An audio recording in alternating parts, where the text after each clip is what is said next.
जिस प्रदेश की आर्थिक स्थिति, ये मैं बात इसलिए कह रहा हूं, अपना कर्जा चुकाने के लिए कर्जा लेना पड़ता है, उस विषम परिस्थिति में हमें सत्ता मिली।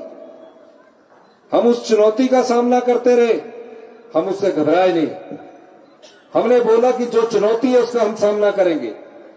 सरकारी कर्मचारियों को 6 पे कमीशन दे दिया गया, चुनावों से पहले फटाफट घोषणा कर दी गई और 10,000 करोड़ रुपए का एरियर कहा, अगर सत्ता में आएंगे हम तो डबल इंजन की सरकार है, आगे 3-4 साल और झूठ बोलकर चला लेंगे और हम पर छोड़कर चलेंगे। हमने कहा हम सरकारी कर्मचारी अधिकारियों का एरियर भी देंगे, लेकिन इस व्यवस्था को बदलना होगा। ये जो भ्रष्ट व्यवस्था चली आई है उसमें हमने बदलाव के दिशा में आगे बढ़ना शुरू किया। उसका परिणाम क्या हुआ? 3,000 करोड़ रुपया जो भ्रष्टाचार के चोर दरवाजों से, आपको पता नहीं लगता है कि आपकी जेब से निकाला जा रहा है, लेकिन जो हम अर्थशास्त्र के रूप में उसको देखते हैं तो आपकी जेब से ही पैसा निकला है। वो 3,000 करोड़ भ्रष्टाचार के चोर दरवाजे से जो बड़े बड़े उद्योगपतियों को बांट दिया जाता था, लुटा दिया जाता था, हमारी सरकार ने उस भ्रष्टाचार के चोर दरवाजे को बंद किया और 3,000 करोड़ रुपए का राजस्व कमाया। आर्थिक आपदा के बाद दूसरी सबसे बड़ी आपदा इस प्रदेश के इतिहास में हमारी प्राकृतिक आपदा आई। प्रदेश ने कभी सोचा भी नहीं था कि इतनी भयंकर आपदा आएगी। 650 लोग मौत का शिकार हुए, हमें छोड़कर चले गए। तकरीबन 23,000 घर हिमाचल प्रदेश के 23,000 घर हिमाचल प्रदेश के या तो पूर्णतः नष्ट हो गए या आंशिक रूप से नष्ट हो गए।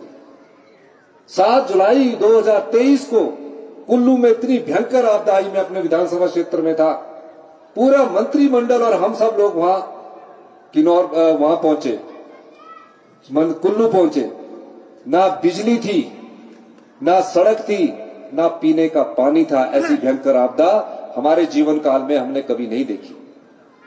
पूरी मंत्रिमंडल के सदस्य वहां जाकर बैठ के ले रहे थे और आप देखिए 75,000 पर्यटक देश विदेश के फंसे हुए थे।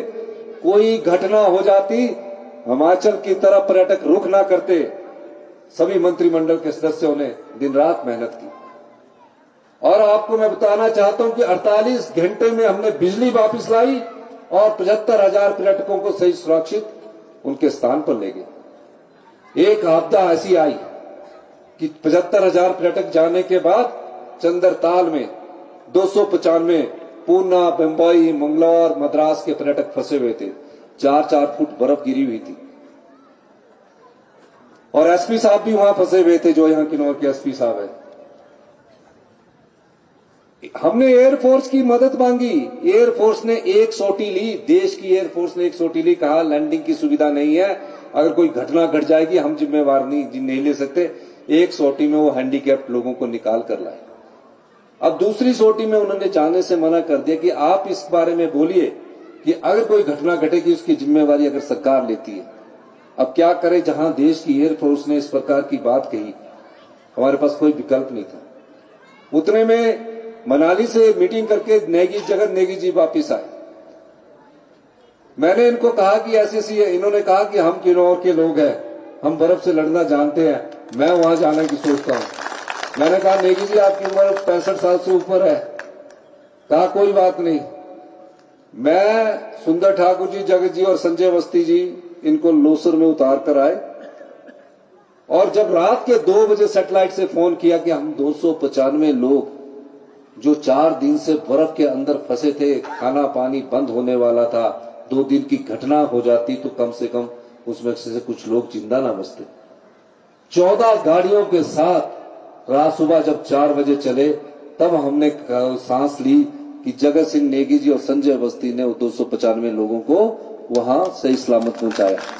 ये सरकार की प्रतिबद्धता दर्शा रहा हूं कि जहां मंत्रिमंडल के सदस्य अपनी जान पर खेलकर उनकी जान बचाने के लिए दौड़े, ये सरकार की नीति थी, ये जगत सिंह नेगी जी का हौसला था। इस प्रकार का सपूत किन्नौर के लोगों ने पैदा किया।